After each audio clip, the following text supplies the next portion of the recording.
সরকারি ৬ ব্যাংকের খেলাপি ঋণের পরিমাণ প্রায় ১.৫ লাখ কোটি টাকা। এর মধ্যে শীর্ষ ২০ খেলাপি গ্রাহকের কাছেই আটকা ৮৫,০০০ কোটি টাকা। চলতি বছর ৮,০০০ কোটি টাকা আদায়ের লক্ষ্য থাকলেও ৬ মাসে ব্যাংকগুলো আদায় করেছে মাত্র ১২৮ কোটি টাকা, যা লক্ষ্যমাত্রার ১.৫৮% মাত্র। ওয়ালটন এখন দেশের সীমানা পেরিয়ে পৌঁছে গিয়েছে ৫০টিরও বেশি দেশে। ওয়ালটন, ঘরে ঘরে, বিশ্বজুড়ে। রেকর্ড পরিমাণ খেলাপি ঋণের ভারে জর্জরিত দেশের ব্যাংকিং খাত। বেসরকারি ব্যাংকের পাশাপাশি সরকারি ব্যাংকের খেলাপির পরিমাণ উদ্বেগজনক।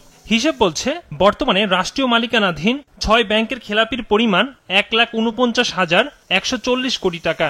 এর মধ্যে প্রতিটি ব্যাংকের শীর্ষ ২০ জন খেলাপি গ্রাহকের কাছে আটকা ৮৫,৪৪৪ কোটি টাকা, যা থেকে চলতি বছর অন্তত ৮,০৭৭ কোটি টাকা আদায় করবে বলে ঠিক করেছিল ব্যাংক কর্তৃপক্ষ।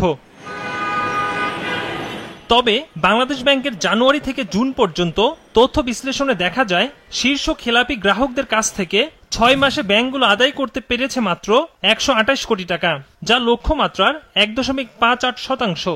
এর মধ্যে জনতা ব্যাংক আদায় করেছে ১৫ কোটি, অগ্রণী ১৯, রূপালী ৯০ এবং বিডিবিএল ৩ কোটি টাকা। আর সোনালী ব্যাংকের আদায় ছিল ৫০ লাখ। বেসিক ব্যাংক আদায় করেছে ১০ লাখ টাকা। কেন্দ্রীয় ব্যাংক মুখপাত্র জানান, খেলাপি ঋণ আদায়ে প্রয়োজনে আইনের সহায়তা নেওয়া হবে। বাংলাদেশ ব্যাংক ওই ব্যাংকগুলোর সাথে কথা বলেই নির্ধারণ করা হয়েছে। একেবারে উচ্চাভিলাষী কোনো টার্গেট যেগুলো অ্যাচিভেবল না, সেটা চাপিয়ে দেওয়া হয়েছে ব্যাংকের হাতে, তা না। এখন ব্যাংক কেন এই শীর্ষ খেলাপিদের কাছ থেকে আদায় করতে পারছে না, এর কিছু কিছু বিষয় আছে। কিছু শীর্ষ খেলাপি অনেক দীর্ঘদিন ধরে রাষ্ট্রায়ত্ত ব্যাংকের, এরা কিন্তু নতুন এই শীর্ষ ২০-এর তালিকায় নতুন ইনক্লুড হয়েছে তা না, তারা বহু বছর ধরে আছে এবং অনেকের হয়তো ব্যবসা অনেক আগেই বন্ধ হয়ে গেছে।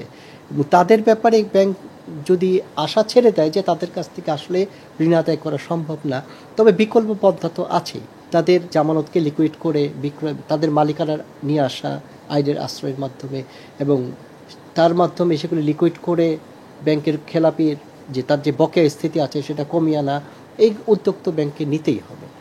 ব্যাংকগুলোর কাঠামোগত সংস্কার না করে শুধু আইনি পথে হাঁটলেই খেলাপি আদায় হবে না বলে মনে করছেন বিশ্লেষকরা। কেননা রাষ্ট্রীয় মালিকানাধীন ব্যাংকের খেলাপির ইতিহাস ৪ দশকের। সরকারি ব্যাংকে সবসময় বিদ্যমান ছিল এবং ক্রমাগতভাবে এই খেলাপি ঋণের পরিমাণটা এটা বাড়তে বাড়তে এখন আপনি যেটা বলছেন প্রায় ১.৫ লাখ কোটি টাকার মতো হয়ে গেছে। কাঠামোগত পরিবর্তনের প্রয়োজন।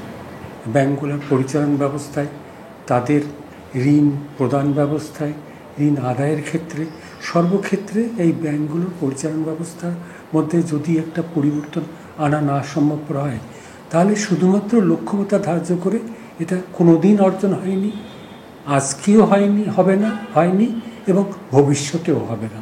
খেলাপি ঋণের পরিমাণ বেশি হওয়ায় ইতিমধ্যে ৫ শরিয়া ভিত্তিক ব্যাংক একীভূত করার প্রক্রিয়া শুরু হয়েছে। একরামুল ইসলাম খান, বিজনেস রিপোর্ট, মাছরাঙ্গা টেলিভিশন।